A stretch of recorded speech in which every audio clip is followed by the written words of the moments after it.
రైతులు ఏంటంటే ఇదే అపోహ అనమాట. అంటే కోశస్థ దశలు ఉండడం వల్ల మనకి పంట నష్టం జరుగుతుందేమో, వచ్చే పంటకి మనకి పోతుంది.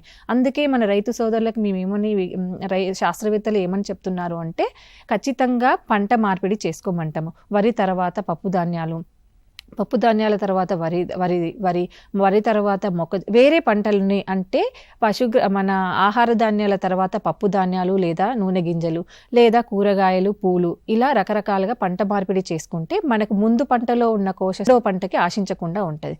కావున రైతు సోదరులు ఏం చేయాలి అంటే పంట మార్పిడి తప్పనిసరిగా చేసుకోవాలి. పంట మార్పిడి కనుక చేసుకోలేకపోతే మనకు మీరు అనుకున్నట్టుగానే ఈ గుడ్ల యొక్క లార్వాలు, కోశస్థ దశలో ఉండే తెగుళ్ళ గుడ్లు కానీ రెండో పంటకి ఆశించే అవకాశం ఉంది. అంతేకాకుండా మనకి అంత తొందరలో పొలం తయారు కావాలి కాబట్టి వాళ్ళు ఈ పంట అవశేషాలని కాల్చడానికి ఎక్కువగా మొగ్గు చూపుతున్నారు.